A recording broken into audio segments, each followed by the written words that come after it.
नमस्कार भक्तजनों, जनमित्रों में आपका स्वागत है जो कि हमेशा आपकी सेवा के लिए।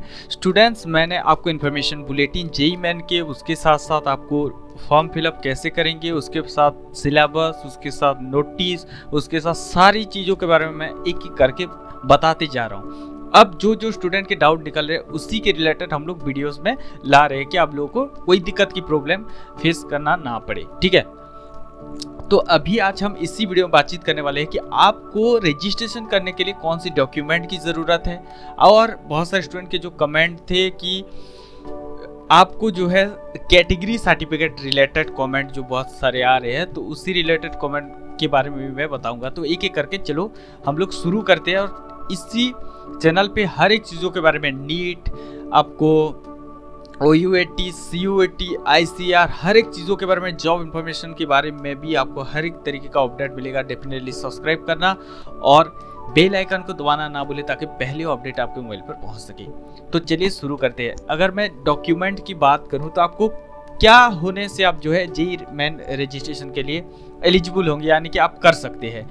तो पहली चीज़ जो आपको ज़रूरत पड़ेगी वो है आपके मोबाइल नंबर। ठीक है, एक वैलिड मोबाइल नंबर किसी से भी कराने से चलेगा, लेकिन इस बात का ध्यान दे देना, फ्यूचर रेफरेंस के लिए आप जिस मोबाइल नंबर को यूज़ करेंगे उसी मोबाइल नंबर पे सारा कुछ इन्फॉर्मेशन जाने वाला है। Next, email ID. आपका खुद का ईमेल आईडी हर एक बच्चों का तो होगा ही होगा। आप खुद का, अगर नहीं है तो आप जो है एक नया ईमेल आईडी क्रिएट कर सकते हैं। 2025 जो अपियर करने जा रहे हैं और जो पहले से दे चुका है एग्ज़ाम, तो उनके लिए ज़रूरत नहीं है, वो पहले से उनका ईमेल आईडी होगा। तो मैं 2025 बच्चे जो अपियर कर रहे हैं तो उनके लिए मैं बोल रहा हूँ कि आप नया ईमेल आईडी बनवा ले। अदरवाइज जो है आप यूज़ उनका कीजिए, मम्मी का, पापा का, जो उसमें रेफरेंस के तौर पे यूज़ कर सके। ठीक है, तो यहाँ पे देखिए, आपको अगर ईमेल आईडी मान लीजिए कि आप पापा का यूज़ कर रहे हैं तो वहाँ पे आप जो है पेरेंट्स पे आपने मम्मी का डाल देना। ठीक है, आप मोबाइल नंबर और उसमें जो OTP जा रहा है दोनों को वेरीफाई करना पड़ रहा है, तो डेफिनेटली उसको थोड़ा सा ध्यान रखते हुए करना।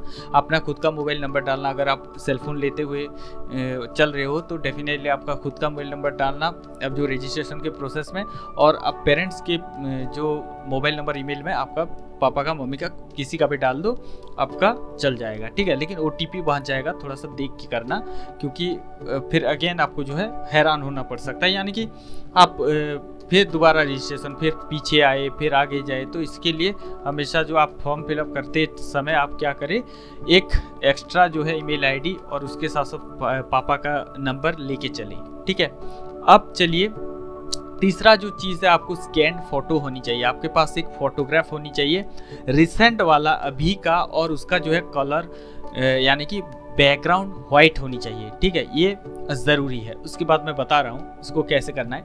अब सिग्नेचर आपको ज़रूरी है, ब्लैक पेन में आपका सिग्नेचर होनी चाहिए। और आप इसको जो है एक वाइट पेपर पे करना और उसको स्कैन करके आपको डालना है। अब आइडेंटिटी प्रूफ के तौर पे आपको जो है यूज़ करना है आधार कार्ड, आपका जो है प्रूफ ऑफ आइडेंटिटी। और 2025 बच्चों के लिए मैं बता दे रहा हूँ कि आप इम्पोर्टेंट इन्फॉर्मेशन, ये बहुत इंपॉर्टेंट है, ध्यान से सुनना। इम्पोर्टेंट इन्फॉर्मेशन देखिए, जिस बच्चों ने अपना आधार कार्ड अपडेट नहीं किया है डेफिनेटली करवा ले।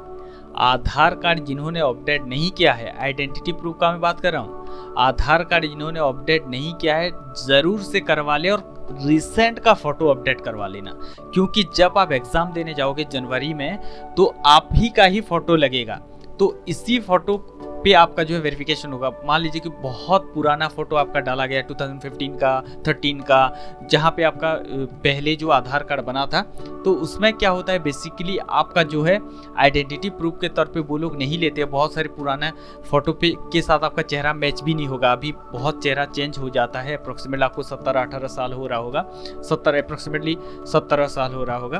तो 15 ईयर्स, कोई 16 इयर्स का बच्चे होंगे तो उनका जो है चेहरा थोड़ा चेंज हो जाता है। तो डेफिनेटली अभी रिसेंट का फोटो अपडेट करवा लेना आधार कार्ड। इस काम को पहले करना। ठीक है, मैं बता रहा हूँ आपको, बार बार बताता रहूँगा, फिर हर एक बार अलॉट कर रहा हूँ कि आधार कार्ड अपडेट करवा लें। ठीक है, मोबाइल नंबर, आपका जो भी नाम वगैरह जो भी करेक्शन करना है प्लीज़ करवा लें। बाद में आप खुद को दिक्कत होना ना पड़े, ठीक है। ये हर चीज़ में लगने वाला है। मोबाइल नंबर स्पेशली मैं बता रहा हूँ, जो चीज़ें मैं बता रहा हूँ ध्यान से सुनना, ठीक है। बहुत सारे स्टूडेंट गलती करते हैं, ध्यान से सुनना, इस बात को मैं बता रहा हूँ। देखिए, आप अभी से मैं इसके लिए एक स्पेसिफिक वीडियो लेके आऊँगा, कौन सी चीज़ें और कौन सी बातें आपको ध्यान रखना है 2025 एग्जाम के लिए, जो आपके लिए आगे चलकर दिक्कत नहीं होगा। वो सारी डॉक्यूमेंट को आप बनवा के रखिए, ठीक है। तो आज हम इस वीडियो में बात कर लेते हैं कि देखिए, बहुत सारे स्टूडेंट की गलती होती है। मान लीजिए कि आपका नेम में गलती होगा, आपका फादर नेम में गलती होगा, आपका ईयर बर्थ में गलती होगा, आप की जेंडर में गलती है। तो इन सारी चीज़ों को प्लीज़ ठीक करवा ली, ताकि देखिए, अगर हर एक जगह पे जो है आपका आधार कार्ड लग रहा है, तो यहाँ से अगर आप हर एक इन्फॉर्मेशन सही होगा तो यहाँ पे फेच हो जाएगा डाटा, आपको दिक्कत की कोई बात नहीं होगी। अगर आप यहाँ से कुछ अलग होगा, आपके 10th सर्टिफिकेट पे कुछ अलग होगा, आप डाल रहे हो कुछ अलग, तो आपका जो है आगे चल के आपको दिक्कत होने वाला है और आपका रजिस्ट्रेशन जो करेंगे वो कैंसिल भी हो सकता है, ठीक है। अकॉर्डिंग आप 10th पे अलग होगा, आधार कार्ड पे अलग है, आप कुछ जगह पे जो है पासबुक पे अलग है, तो सारा को एक करके रखिए, ठीक है।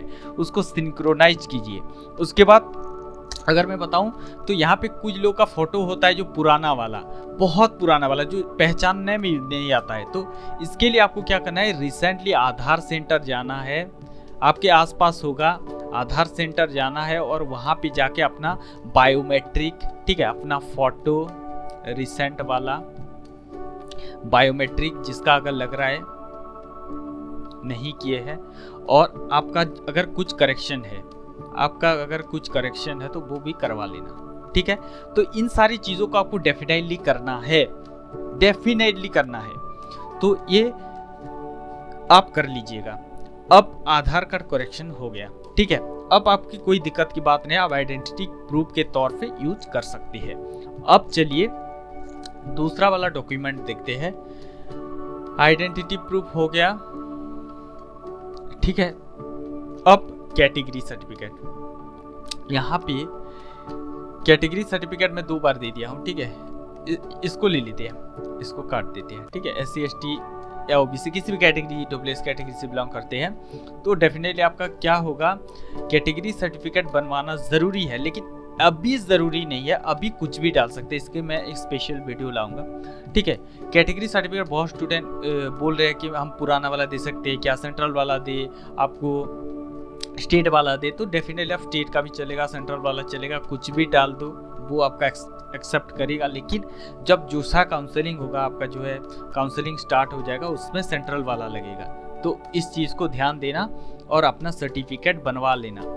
मान लीजिए कि मैं उड़ीसा की बात करूँ तो सेंट्रल और स्टेट एक ही है, इस बात को कंफ्यूज मत होना, सेंट्रल वाला स्टेट वाला एक ही सर्टिफिकेट है, ठीक है। उड़ीसा वाले बच्चों के लिए मैं बोल रहा हूँ, आप जो प्रोड्यूस करवा रहे हो वही सेम है, स्टेट वाला भी सेम, डोमिसाइल नाम का चीज़ अभी नहीं रहा, आगे डोमिसाइल सर्टिफिकेट होता था, अभी आपका रेसिडेंट सर्टिफिकेट, डोमिसाइल सर्टिफिकेट एक ही है। और कास्ट सर्टिफिकेट आपको बनवाना पड़ेगा, वो भी कास्ट सर्टिफिकेट सेंट्रल के लिए अलग आपको करना नहीं पड़ेगा, वही कास्ट सर्टिफिकेट आपका चल जाएगा यहाँ पे, ठीक है। कैटेगरी सर्टिफिकेट आपको बनवाना पड़ेगा। अगर OBC में करना चाहते हो तो डेफिनेटली आप वहाँ से जाके बनवा सकते हैं कास्ट सर्टिफिकेट सेंट्रल वाला। अब तहसील ऑफिस, RI, कुछ भी आप डिस्ट्रिक्ट मजिस्ट्रेट DM ऑफिस पे जाके बनवा सकते हो, ओके। तो ये है पूरे आपके कैटेगरी सर्टिफिकेट रिलेटेड मैंने बातें बता दी। अब चलिए कैटेगरी सर्टिफिकेट का जो प्रॉब्लम, यानी कि देखिए, पहले से आपको मान लीजिए कि आप SC ST OBC कैटेगरी से बिलोंग करते हैं, नॉन क्रीमी लेयर की मैं बात कर रहा हूँ, OBC NCL non creamy layer, जिनका 8 लाख से नीचे कमाई है। अब इन सारे स्टूडेंट का जो है सर्टिफिकेट मांग रहे हैं, तो आप पुराना वाला डाल दीजिए, कोई दिक्कत की बात नहीं है, फॉर्म एक्सेप्ट करेगा, आपका रिजेक्ट नहीं होने वाला, ठीक है। पुराना वाला डाल दीजिए। अब क्लास 10th के मार्कशीट, ठीक है, क्लास 12 के मार्कशीट, सारा कुछ आपको रखना है। इसका डिटेल लग रहा है, यानी कि क्या क्लास 10 के आपको जो है डिटेल लगेगा आपकी फॉर्म फिलअप करते वक्त, क्लास 12 की डिटेल लगेगा फॉर्म फिलअप। आप पास आउट स्टूडेंट है 2023-24 के, तो आपको डेफिनेटली लगेगा। अगर अपियरिंग स्टूडेंट तो अपियरिंग डालना, आपका एडमिट कार्ड अभी तक तो आ गया होगा फिलहाल, तो डेफिनेटली आप जो है यूज़ कर सकते हैं अपना एडमिट कार्ड का रोल नंबर, अब पीडब्ल्यूडी कैटेगरी का मैं बात बता दूं, जो पीडब्ल्यूडी सर्टिफिकेट जनरेट नहीं किया डेफिनेटली करवा ले, और यहाँ से आपका जो फॉर्म प्रिस्क्राइब्ड दिया गया है वहाँ से उठा के आप लोग को बनवाना है। अब ये आपको पूरे के पूरे डॉक्यूमेंट लिस्ट बन गए। अब चलिए हम लोग आपको और थोड़ा सा एलैबोरेट कर देते हैं फोटो और सिग्नेचर के बारे में, ठीक है। तो यहाँ पे देखिए कौन कौन से डॉक्यूमेंट आपको मांग रहा है। मैं ये अब देखिए यहाँ पे मैं अगर बात करूँ तो मैं एप्लीकेशन फॉर्म की बात करूँ तो आपको यहाँ पे मैं कैटेगरी डाला हुआ है, आपका कैटेगरी सर्टिफिकेट यहाँ पे नहीं मांग रहा है। आपका 10th का जो है सर्टिफिकेट और मार्कशीट कुछ भी चलेगा, ठीक है। सर्टिफिकेट हो या तो मार्कशीट हो, ठीक है। क्लास 10 इक्विवेलेंट सर्टिफिकेट और मार्कशीट कुछ भी डाल दीजिए। सर्टिफिकेट डाल लेंगे तो भी अच्छा है, सर्टिफिकेट नहीं डाल के मार्कशीट डाल रहे तो भी अच्छा है। अगर अलग अलग है तो आप अलग अलग डाल सकते हैं, कुछ भी एक डाल दीजिए। अगर दोनों सेम में है तो एक डाल दीजिए, ठीक है। तो यहाँ पे मैं अगर फोटो सिग्नेचर की बात करूँ तो फोटो आपकी जो होनी चाहिए 80% फेस आपकी होनी चाहिए फोटोग्राफ्स के अंदर, मार्क्स वगैरह नहीं होगा, ठीक है। मार्क्स वगैरह पहनना नहीं। अब यहाँ पे फोटो आपको जो स्कैन करना है या आपको जो बनाना है उसका बैकग्राउंड व्हाइट होनी चाहिए, 10 से 300 KB के अंदर होनी चाहिए, 10 से लेकर 300 KB के अंदर होनी चाहिए। जेपीजी जेपैक चल जाएगा। और फोटो आपको लिखना है रीनेम पे, जो रीनेम करेंगे आप, जो फोटो का फाइल नेम होगा वो फोटो होगा, PHOTO, ठीक है। इसको लिखना है। अब अगर इसको बनाना नहीं आता तो डेफिनेटली बहुत सारे सॉफ्टवेयर अवेलेबल है। आप ऑनलाइन भी फोटो, पासपोर्ट फोटो मेकर नाम से एक साइट आता है, वहाँ जाके बनवा सकते हैं। और अपना जो बैकग्राउंड को व्हाइट रखना, मैं इसके लिए वीडियो ऑलरेडी बना चुका हूँ, मैं डिस्क्रिप्शन में डाल दूंगा, जाके देख लेना। बहुत सारे तरीके मैं वहाँ पे बताया हूँ पासपोर्ट बनाने का, आप उसको यूज़ कर लेना, फोटो बन जाएगा, ठीक है। आप स्कैन फोटो बना लोगे। लेकिन एक चीज़ करना कि इस फोटो को जो है आपको प्रिंट आउट करके 30-40 फोटो आपको पास रखना है, आपका हर एग्जाम में लगने वाला है।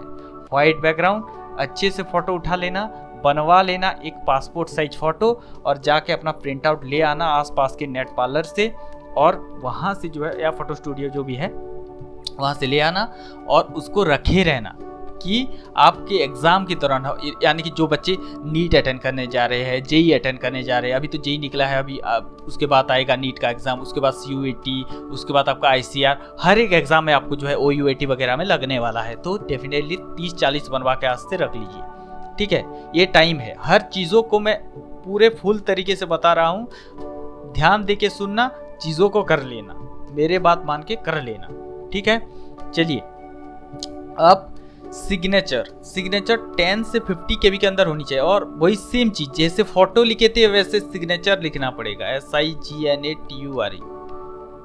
यहाँ पे आपको जैसे लिखा गया है वैसे लिखना है, और ब्लैक पेन में होनी चाहिए, व्हाइट पेपर पर होनी चाहिए, और इसको बना लेना, क्रॉप करके आप डाल देना। कैसे सिग्नेचर बनाते हैं मैं डिस्क्रिप्शन में डाल दूंगा, ठीक है। अब चलिए फोटो की साइज होनी चाहिए 3.5 से लेकर सेंटीमीटर का, मैं बात बता रहा हूँ, 4.5 हाइट,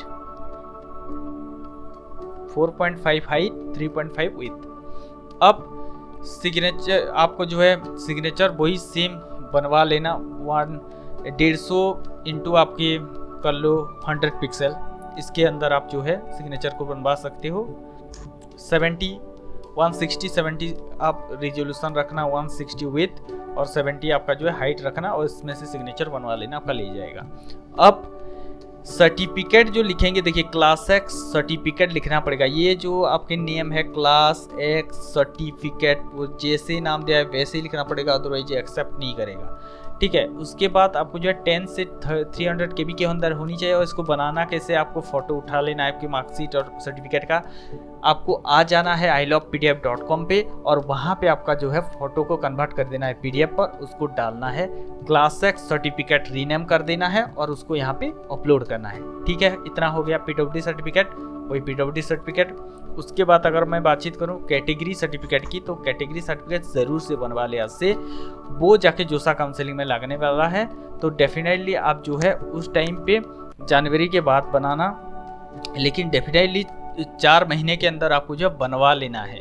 हर एक जो है एग्ज़ाम आने वाला है, लगने वाला है, जो अप्रोक्सीमेटली 2025 के एंड होने तक आपका जो 1 साल के अंदर रहता है वैलिडिटी, तो जनवरी से बनवा ले, डेफिनेटली आप जो है यूज़ कर सकते हैं हर एक एग्ज़ाम में। तो ये था डॉक्यूमेंट फ़ोटो का। अब चलिए मैं आपको रिजोल्यूशंस वगैरह दिखा देता हूँ। ठीक है, देखिए आपका फोटोग्राफ रिसेंट होनी चाहिए, पासपोर्ट कलर फोटोग्राफ कलर होनी चाहिए और विदाउट फेस मास्क होनी चाहिए, और यहाँ पे लिखा गया है वाइट बैकग्राउंड। ठीक है, वाइट बैकग्राउंड जेपीजी जेपैक कोई भी 10 से लेकर 300 KB के अंदर होनी चाहिए। सिग्नेचर आपका 10 to 50 KB के अंदर होनी चाहिए, और आपका स्कैन फोटोग्राफ यानी कि जो डॉक्यूमेंट्स वगैरह लगेंगे वो जो है 300 KB के अंदर होनी चाहिए, 10 KB से लेकर 300 KB के अंदर होनी चाहिए PDF फॉर्मेट में। ठीक है, तो स्कैन जो है PWD सर्टिफिकेट, स्कैन आपके क्लास एक्स सर्टिफिकेट, वही आपको क्लास एक्स सर्टिफिकेट लिखना पड़ेगा। यहाँ पे डिसेबिलिटी सर्टिफिकेट जो नाम है, डिसेबिलिटी सर्टिफिकेट लिखना पड़ेगा। ये था पूरी की पूरी इंफॉर्मेशन। ठीक है, अब आइडेंटिटी प्रूफ में क्या क्या ले सकते हैं? आधार कार्ड, पैन कार्ड अगर बनवा चुके तो बहुत अच्छी बात है, अगर नहीं बनवाए तो डेफिनेटली बनवा ले। उसके बाद स्कूल आईडी। मान लीजिए कि किसी के पास ये सारी चीज़ें नहीं है, किसका आधार कार्ड गलत है, तो आपके पास राशन कार्ड होगा ही होगा, बैंक पासबुक होगा ही होगा, ड्राइविंग लाइसेंस नहीं है तो अच्छा है तो आप जो यूज़ कर सकते हैं, वोटर आईडी वगैरह भी यूज़ कर सकते हैं अगर किसी का बना है तो। अगर नहीं बना है तो डेफिनेटली आप तो इतने उम्र के भी नहीं हो, 18 ईयर्स के, तो आपका नहीं बना होगा तो डेफिनेटली आप जो है स्कूल आईडी यानी कि एडमिट कार्ड, आपका जो है 12th के एडमिट कार्ड को भी यूज़ कर सकते हो। वहाँ पे जो है फ़ोटो होनी चाहिए आपके बहुत अच्छे से। तो ये था पूरी के पूरी इन्फॉर्मेशन ऑल अबाउट आपके डॉक्यूमेंट्स 2025 जेईई काउंसलिंग में। इसके साथ साथ मैं और एक वीडियो लेके आऊँगा जिसमें मैं बताऊँगा आपको कि आपको जो है कौन सारी चीज़ें डॉक्यूमेंट को बनवा के रखना है ताकि आने वाले एग्जाम में काम है। ठीक है, तो चैनल पे डेफिनेटली बने रहे, कुछ इसी तरीके का अपडेट आपको मिलते रहेंगे। तो मिलते हैं और एक न्यू वीडियो में, तब तक इंतजार करते रहिए। हमारे साथ जुड़ने के लिए दिल की गहराई से धन्यवाद।